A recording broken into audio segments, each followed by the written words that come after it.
एक आर्टिफिशियल ज़ुबान बना ली गई है। मैकेनिकल इलेक्ट्रोमैकेनिकल हैंड बना लें, ब्रेन के अंदर होने वाली इलेक्ट्रिक एक्टिविटी को वायरलेसली रीड कर। अस्सलाम वालेकुम। आज का हमारा टॉपिक है bionics and the age of cyborg. Bionics क्या होते हैं, पहले हम इसको डिस्कस करते हैं। बायोनिक्स कहते हैं something artificial that act like as biological body part. कोई ऐसी आर्टिफिशियल चीज़ जो आपके बायोलॉजिकल बॉडी पार्ट की तरह एक्ट करे, उसको हम बायोनिक कहते हैं। जिस तरह bionic eyes, bionic arm, bionic leg, तो ये टर्म यूज़ होती है बायोनिक की। और दूसरी टर्म जो हम देख रहे थे साइबोर्ग, साइबोर्ग हम उस ह्यूमन को कहते हैं या उस बायोलॉजिकल एनिमल को कहते हैं जो हाफ बायोलॉजिकल और हाफ मैकेनिकल या मशीन पर मुश्तमिल हो। यानी ह्यूमन या एनिमल विद बायोनिक्स जो यूज़ हो रहा होता है, उसके लिए हम साइंस एंड फिक्शन की मूवीज़ और इनमें जो एक टर्म यूज़ होती है उसको साइबोर्ग कहा जा रहा है। तो आज हम अब बायोनिक को इन डिटेल डिस्कस करते हैं कि बायोनिक्स में क्या-क्या हो रहा है। तो सबसे पहले हम डिस्कस करते हैं इलेक्ट्रोमायोग्राफी। इलेक्ट्रोमायोग्राफी क्या होती है? इलेक्ट्रोमायोग्राफी जिस तरह हमने लास्ट के किसी वीडियो में डिस्कस किया था, ब्रेन कंप्यूटर इंटरफेसिंग और ब्रेन कंप्यूटर इंटरैक्शन, जिसमें हम डिफरेंट इलेक्ट्रोड्स और चिप की मदद से ब्रेन के अंदर होने वाली इलेक्ट्रिक एक्टिविटी को वायरलेसली रीड करते हैं। सिमिलर हम इलेक्ट्रोमायोग्राफी के अंदर हम जो हमारे मसल्स के अंदर इलेक्ट्रिकल सिग्नल्स ट्रैवल कर रहे होते हैं, उनको एक ईएमजी सेंसर, इलेक्ट्रोमायोग्राफी सेंसर कहा जाता है, जो कि आप मसल्स के ऊपर, एक्सटर्नल स्किन के ऊपर अटैच कर देते हैं। और उससे क्या होता है, वो आपके मसल्स के अंदर होने वाले जो इलेक्ट्रिकल सिग्नल्स हैं और उनसे जो उन सिग्नल्स की वजह से जो आपके मसल्स में कॉन्ट्रैक्ट और रिलैक्स हो रहे हैं, वो उन चीज़ों को कंट्रोल कर रहा होता है। इलेक्ट्रोमायोग्राफी जो है, ये मेडिकल फील्ड में इस वक़्त यूज़ हो रही है एज़ ए डायग्नोज़ करने के लिए कि किसके मसल्स किस तरह वर्क कर रहे हैं, मसल्स वीक हैं, मसल्स की स्ट्रेंथ क्या है। तो इस तरह की डिफरेंट मस्कुलर डिजीज़ेज़ को चेक करने के लिए भी इलेक्ट्रोमायोग्राफी यूज़ हो रही होती है। इलेक्ट्रोमायोग्राफी के यूज़ के साथ आज हम जो लोग डिसेबिलिटी रखते हैं, जैसे किसी की टांग किसी एक्सीडेंट में कट गई है या किसी का कोई आर्म कट गया है या कोई भी इस तरह का बॉडी पार्ट कट गया है जिसकी वजह से उनमें कोई डिसेबिलिटी आ गई है चलने में या हाथों से काम करने में, तो इसके लिए जो हम मॉडर्न बायोनिक्स बनाने में इलेक्ट्रोमायोग्राफी बहुत हेल्प कर सकती है और कर रही है, और बहुत से लोग स्टार्टअप्स इसको लेके आगे चल रहे हैं। और मेरा भी इसको डिस्कस करने का मकसद यही है कि लोगों के लिए न्यू इनोवेटिव आइडियाज़ जिसके ऊपर वो करियर अपना बिल्ड कर सकें और प्रोडक्ट बना सकें, उन प्रोडक्ट से वो कमा सकें, उनको न्यू आइडियाज़ मिलें जो वर्ल्ड की टॉप टियर इनोवेटर्स कर रहे हैं। तो इलेक्ट्रोमायोग्राफी के मल्टीपल टाइप सेंसर्स आते हैं। इसके इकोनॉमिकल भी बहुत सेंसर्स आते हैं, बीसीए की तरह ये बहुत कॉस्टली फील्ड नहीं है, और आप सिंपल आर्डिनो जैसे एक ऑन बोर्ड कंप्यूटर के ऊपर भी इसको अटैच करके प्रोग्राम कर सकते हैं। आप अगर इलेक्ट्रोमायोग्राफी जैसे किसी शख्स का कोई हाथ कटा हुआ है, तो आप उसकी इस जगह पर इलेक्ट्रोमायोग्राफी सेंसर्स लगाकर इससे आगे आप एक इलेक्ट्रोमैकेनिकल हैंड बना लें, और इस इलेक्ट्रोमायोग्राफी की जो सिग्नल्स हैं, इनको आप एक आर्टिफिशियल इंटेलिजेंस के मॉडल के साथ ट्रेंड करें। जैसे मेरा ये हाथ सही है, तो मैं इधर इलेक्ट्रोमायोग्राफी लगाकर डिफरेंट हैंड मूवमेंट्स के साथ पहले इसके सिग्नल्स का डाटा रिकॉर्ड कर लूं और फिर उसके ऊपर अपने मॉडल को ट्रेन कर दूं। फिर वो जो मेरी चिप रेडी हो जाएगी और इलेक्ट्रोमायो सेंसर्स को ऐसे शख्स के पास जिसका हाथ कटा हुआ है, उसे इलेक्ट्रोमायो सेंसर यहाँ अटैच किया। इलेक्ट्रोमायोग्राफी के लिए जो सेंसर यूज हो रहा है उसे मैं इलेक्ट्रोमायो सेंसर बोल रहा हूँ। तो इलेक्ट्रोमायोग्राफी सेंसर जो है वो आप इसके साथ अटैच कर देंगे।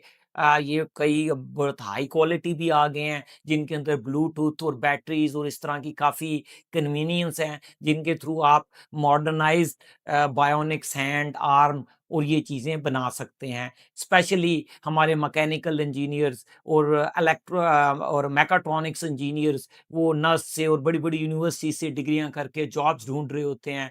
तो ऐसे लोगों को चाहिए कि वो इस तरह के न्यू आइडियाज़ के ऊपर स्टार्टअप्स अपने बनाएँ और इनोवेशन करें और अपनी कंपनीज़ खड़ी करें, अपने प्रोडक्ट्स खड़े करें और लोगों को जॉब अपॉर्च्युनिटीज़ दें। ये भी बड़ी फ्यूचर के अंदर million and billion dollar industry establish होने जा रही है बायोनिक्स की। तो इसके अंदर हमने जैसे डिस्कस किया कि आप इलेक्ट्रोमायोग्राफी सेंसर्स को यूज़ करते हुए, एक चिप और अपना एआई मॉडल यूज़ करते हुए, आप एक शख्स जिसका बायोलॉजिकल हैंड नहीं है, कट चुका है, आप उसको काफ़ी हद तक सपोर्ट कर रहे हैं कि वो अपने उस हाथ की कमी उस बायोनिक हैंड के थ्रू कवर कर सके।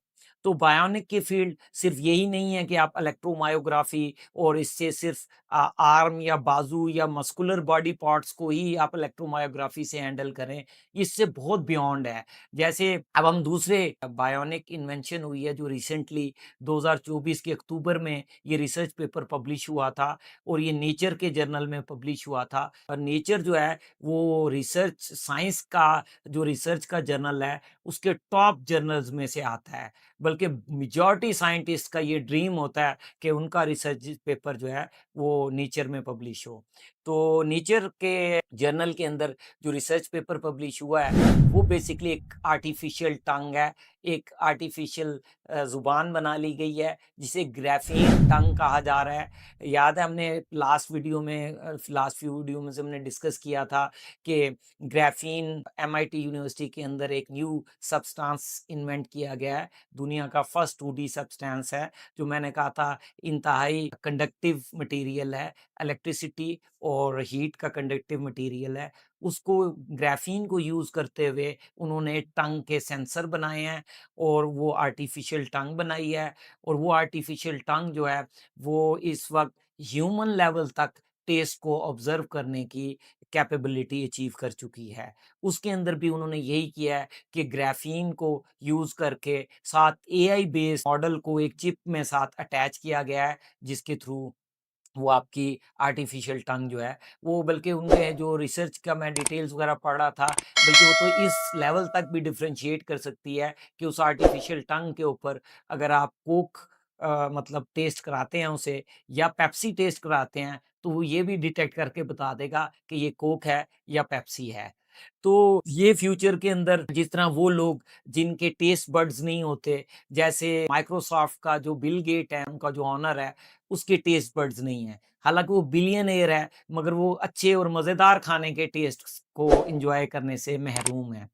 तो ये जो बायोनिक टंग बनाई गई है, ग्राफ़ीन टंग जो है, ये फ्यूचर में ऐसे लोगों के हेल्प करेगी। फ़िलहाल तो ये कभी किसी इसका सिर्फ़ यही टंग ही एक्सपेरिमेंट की गई है। अभी तक इसे किसी बायोलॉजिकल बॉडी के साथ कनेक्ट करके इसके रिज़ल्ट नहीं लिए गए। अभी ये एक स्टैंड अलोन प्रोजेक्ट है और ये भी बहुत बड़ी अचीवमेंट है और फ्यूचर में लगता है कि ये इसके ह्यूमन ट्रायल और इसके ऊपर भी इसको शायद आगे प्रोसीड किया जाएगा। इसके अलावा हम एक और बायोनिक इन्वेंशन को डिस्कस करते हैं और वो है wearable kidneys. Wearable kidneys specially जिन लोगों के किडनी के इश्यूज़ रहते हैं और जो लोग पहले डायलिसिस करवाया करते थे अपने किडनी को क्लीन करने के लिए, क्योंकि उनके किडनी क्लीनिंग प्रोसेस उस तरह नहीं कर पा रहे होते, तो डायलिसिस की ज़रूरत पड़ती है और ये इश्यूज़ आते हैं। तो वेयरेबल किडनीज़ जो हैं, वो बेसिकली वही डायलिसिस मशीन को इन्होंने समझे मैनिक्यूराइज़ करके एक बेल्ट के साथ अटैच कर दिया है। आप जस्ट उस बेल्ट को पहनेंगे और 24/7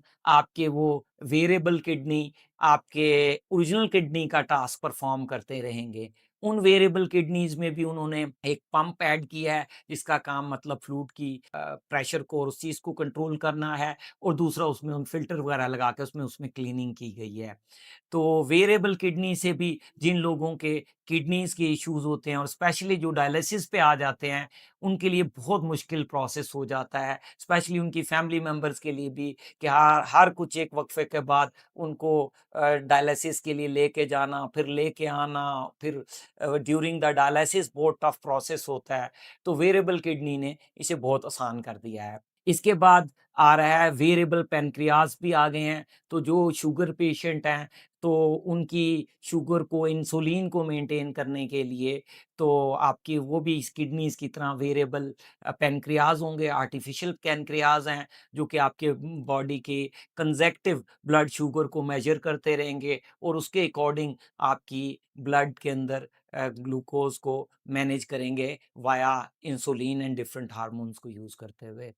तो ये भी एक शुगर पेशेंट के लिए बहुत बड़ी इन्वेंशन है, जो वेरिएबल पैनक्रियाज़ आ गए हैं। इसके अलावा एक और साइंटिस्ट हैं, उन्होंने एक और बायोनिक आई का तजर्बा किया है। एक लास्ट वीडियोज़ में हमने कहीं न्यूरालिंक की एक बायोनिक आई का ज़िक्र किया था, जिसमें हमने कहा था कि इलॉन मस्क की यूरोपियन टीम ने न्यूरालिंक चिप को ब्रेन के साथ अटैच करके तो उनका जो ऑप्टिकल पूरा सिस्टम है, उसे बाईपास करके कैमरा से डायरेक्ट ब्रेन के जो ऑप्टिकल लूप है उसके अंदर डायरेक्ट उन्होंने उसकी ऑप्टिकल इंफॉर्मेशन और जो भी कैमरा से विजुअल इंफॉर्मेशन आ रही है वो ब्रेन में डायरेक्ट इंजेक्ट की है। ये जो बायोनिक आई बनाई गई है जिसका मैं दूसरी का जिक्र कर रहा हूँ, ये इसका आर्किटेक्चर उससे थोड़ा सा मुख्तलिफ है। ये बेसिकली बनाई गई है उन लोगों के लिए जिनकी आईज के रेटिनास का इशू हो जाए या उनकी इवन आई बॉल्स का इशू हो जाए और उसकी ऑप्टिकल नर्व ठीक हो। तो इन्होंने ये किया है कि उसमें भी आईज की जगह पर आपका एक कैमरा लग जाएगा, हाई डेफिनिशन कैमरा लग जाएगा और वो बजाय ब्रेन में डायरेक्ट इनपुट देने के, वो कैमरा आपके बाहर एक चिप लगी हुई होगी, जो कि जिस तरह हेडफ़ोन टाइप आपकी बॉडी के साथ अटैच्ड होगी। तो वो उस चिप के अंदर सारी विजुअल इन्फॉर्मेशन जाके वहाँ से प्रोसेस होके वो उसकी आँख के पीछे जो ऑप्टिकल लूप का जंक्शन आता है, वहाँ इलेक्ट्रोड लगाया गया है। तो अब ये क्या है कि एक्चुअल चिप जो प्रोसेसिंग कर रही है, वो ब्रेन के अंदर नहीं है, ब्रेन से बाहर है और बॉडी के साथ एक्सटर्नल बॉडी के साथ अटैच है। तो बायोनिक आई से वो सारा डेटा जा रहा है उस चिप के अंदर और वो चिप सिर्फ राइट कर रही है विजुअल इंफॉर्मेशन को आपकी ऑप्टिकल नर्व के जंक्शन के अंदर उस इलेक्ट्रोड की मदद से। और ये बेसिकली इलॉन मस्क की जो टेक्नीक है, ये उससे मुख्तलिफ टेक्नीक है और मुझे लगता है ये उससे ज़्यादा बेहतर टेक्नीक है, क्योंकि बहुत कम इश्यूज़ होते हैं जिसमें आपकी ऑप्टिकल नर्व जो है वो डिस्टर्ब हो। तो उसके अंदर आप पूरे ब्रेन के अंदर प्रोसेसर और चिप जो है ऑप्टिकल लूप पे अटैच कर रहे हैं और चिप ब्रेन की अभी कंपैटिबिलिटी भी उस तरह उतनी स्ट्रॉन्ग डेवलप नहीं हुई। जबकि ये वाली जो बायोनिक ऑय की रिसर्च है, ये उससे काफ़ी इम्प्रूव्ड है कि सारी चिप और प्रोसेसिंग आपके ब्रेन से बाहर हो रही है। जस्ट एक इलेक्ट्रोड्स जो हैं, वो आपके ब्रेन को राइट कर रहे हैं। तो ये इसमें ब्रेन की थोड़ी-सी मॉडिफ़िकेशन कम होती है एज़ कम्पेयर टू उस बायोनिक आई सिस्टम की कंपैरिज़न के अंदर। तो और दूसरा ज़्यादातर इश्यूज़ लोगों को रेटिना का ही प्रॉब्लम होता है, जो विज़ुअली इम्पेयर्ड लोग हैं और या अक्सर एक्सीडेंट वगैरह की वजह से उनकी आई बॉल डैमेज होने की वजह से उनके विजुअल सिस्टम को इफ़ेक्ट आता है। तो इसमें ये इलॉन मस्क की न्यूरालिंक की जो बायोनिक आई आ रही है, ये उससे काफ़ी इम्प्रूव्ड आर्किटेक्चर है और उससे काफ़ी बेहतर है। इसके अलावा जो हमारे पास बायोनिक की आ रहा है वो एक अभी ये रिसर्च के अंदर है, अभी इसको डेवलप नहीं किया गया। ये यूनिवर्सिटी ऑफ सदर्न कैलिफोर्निया के एक डॉक्टर हैं, उन्होंने इसको रिसर्च किया है कि वो ये है कि आपका ब्रेन का सम पार्ट ही चिप से रिप्लेस कर लिया जाए। तो अभी से सक्सेसफुली कोई एक्सपेरिमेंट नहीं किया गया। अभी तक इसके ऊपर इनिशियल रिसर्च जो है वो कंडक्ट की गई है। तो फ्यूचर के अंदर हमारे ब्रेन्स में चिप लग रही हैं, हमारे हाथों में, हमारे आर्म्स, लेग्स ये मैकाट्रॉनिक बेस्ड सिस्टम लगे हुए हैं। आर्टिफिशियल इंटेलिजेंस से हमारी बॉडी के बायोलॉजिकल सिग्नल्स को प्रोसेस करते हुए उसी तरह एक्ट कर रहे हैं, जिस तरह हमारी बॉडी एक्ट कर रही है। तो जिस तरह हमें डिफरेंट साइंस एंड फिक्शंस की स्टोरीज़ में और मूवीज़ में दिखाया जाता है कि फिर लोग अपनी बायोनिक आर्म के साथ वेपन इंटीग्रेट कर लेंगे, चीज़ें इंटीग्रेट हो जाएँगी। तो क्या इस मॉडर्न इनोवेशन के साथ हम ऐज ऑफ साइबोर्ग्स में जा रहे हैं? क्या हाफ़ ह्यूमन, हाफ़ मशीन्स और पूरे ह्यूमन्स, तो कैसा आगे फ्यूचर आ रहा है? क्या वाक़ई हम इस वक़्त ऐज ऑफ साइबोर्ग के अंदर एंटर हो चुके हैं या होने जा रहे हैं? और दूसरे पॉइंट ऑफ व्यू से देखा जाए तो साइबोर्ग और बायोनिक्स जो हैं, ये एक बहुत बड़ी इंडस्ट्री है और ये जो डिसेबल लोगों के लिए ज़ाहिर है उनके उस बायोलॉजिकल पार्ट्स का इक्विवेलेंट तो नहीं हो सकता, बट उसकी एक बेस्ट रिप्लेसमेंट है जो ह्यूमन मैनकाइंड दूसरे ह्यूमंस को सपोर्ट कर सकते हैं। तो मेरे ख्याल में ये इन्वेंशन जो बायोनिक्स की हो रही है, इस फील्ड की तरफ आना चाहिए। स्पेस में बहुत गुंजाइश है काम करने की। अभी सिर्फ गिनी-चुनी का चंद कंपनीज़ इसके ऊपर काम कर रही हैं, पूरी वर्ल्ड ब्लैंक पड़ी हुई है, जबकि इनका यूज़ जो है और इनके जो क्लाइंट्स या कस्टमर समझ लें या इनके यूज़र कह लें, वो दुनिया में बहुत ज़्यादा हैं। और अगर ये फ्यू कंपनीज़ भी आईं, तो ये उन लोगों का लोड नहीं उठा सकती और इनकी प्राइसेज़ वगैरह भी बहुत हाई होगी। तो अगर हम में से कोई स्टार्टअप्स अगर इस तरह का कोई स्टार्टअप लेना चाहे, तो मेरे ख्याल में ये बेस्ट आइडिया है, जो उसके मुल्क के लिए, उनके लोगों के लिए और ओवरऑल ह्यूमन मैनकाइंड के लिए भी एक बहुत अच्छी खिदमत होगी। तो आज का टॉपिक इतना ही, इस टॉपिक पे फर्दर भी आपसे डिस्कशन होती रहेगी। Wish you good luck. Allah हाफ़िज़।